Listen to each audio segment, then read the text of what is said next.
یہ کہانی اس وقت کی ہے جب میں بچہ تھا۔ مجھے اپنے تہہ خانے سے ایک بے وجہ خوف تھا، حالانکہ اگر میں سچ کہوں تو وہ جگہ بچوں کے لیے واقعی خوفناک تھی۔ ہمارا تہہ خانہ کافی بڑا تھا۔ اس کے بیچ میں ایک صوفہ تھا جو ایک لکڑی کے پلر کے بالکل سامنے رکھا تھا۔ اس کے آگے ایک ٹی وی تھا جس میں ہمارے تمام ویڈیو گیمز تھے۔ ایک کارنر میں ایک ٹیبل اور چیئرز تھیں، دوسرے کارنر میں لانڈری روم کا دروازہ تھا، اور سیڑھیوں کے قریب والے کارنر میں میرے والد کا ایک چھوٹا سا ایکسرسائز روم تھا۔ میرے والد نے گھر کا اوپر والا پورشن ایک بوڑھی خاتون نجمہ کو رینٹ پر دے رکھا تھا، لہٰذا ہمیں صرف پہلے منزل اور تہہ خانے تک رسائی حاصل تھی۔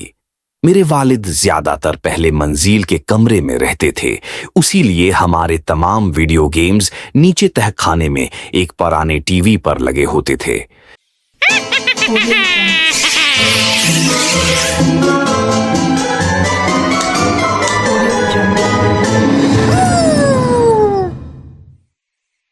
میں اپنے بہن بھائیوں میں سب سے چھوٹا تھا۔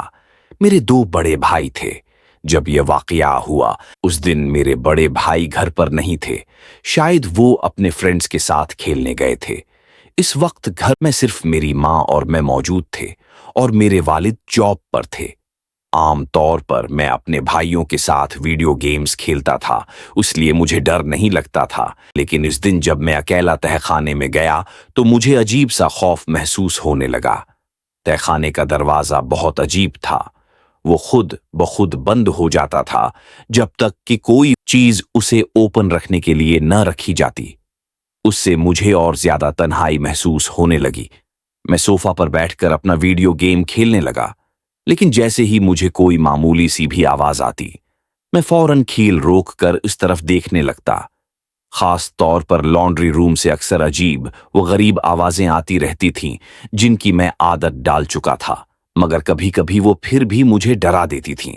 لیکن ایک دن میں نے ایک ایسی آواز سنی جو عام آوازوں سے ڈیفرنٹ تھی۔ یہ کسی چیز کے زمین پر گرنے والی آواز تھی۔ میں فوراً صوفہ سے اٹھا اور بھاگ کر اوپر جا کر اپنی ماں کو بتایا کہ تہہ خانے میں کوئی ہے۔ میری ماں نے مجھے تسلی دی اور میرے ساتھ نیچے گئی۔ انہوں نے لانڈری روم کا دروازہ کھولا، اندر جھانکا اور کہا، یہاں کوئی نہیں ہے۔ میں مطمئن ہو گیا اور دوبارہ ویڈیو گیم کھیلنے لگا۔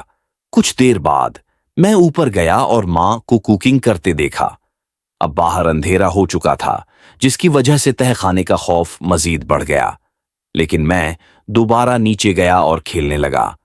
اچانک میں نے سنا کہ لانڈری روم میں ہیٹر کی آواز آئی، مگر اس بار وہ آواز غیر معمولی طور پر تیز تھی۔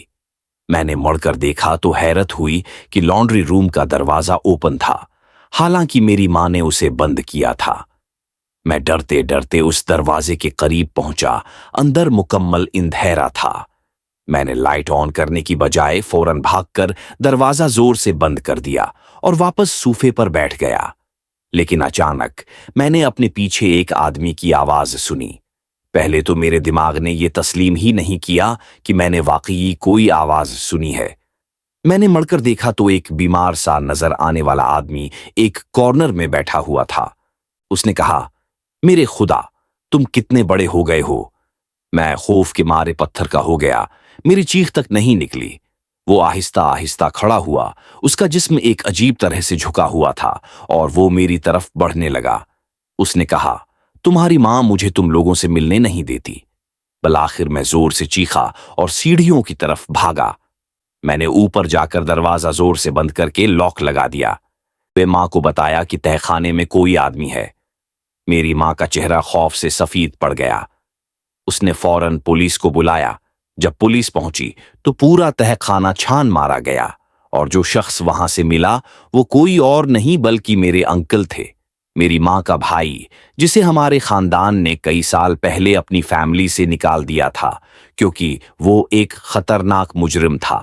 میرے والدین اسے ہم سے دور رکھنا چاہتے تھے، لیکن اس نے ہمارے گھر میں گھس کر نہ جانے کب سے تہہ خانے میں پناہ لی ہوئی تھی۔ میں نے اسے پہچانا تک نہیں، کیونکہ جب میں نے اسے آخری بار دیکھا تھا میں بہت چھوٹا تھا۔ اس واقعے کے بعد وہ دوبارہ 4 سال کے لیے جیل چلا گیا۔ ہمیں نہیں معلوم کہ وہ اب کہاں ہے۔ یہ میری زندگی کے خوفناک ترین واقعات میں سے ایک ہے۔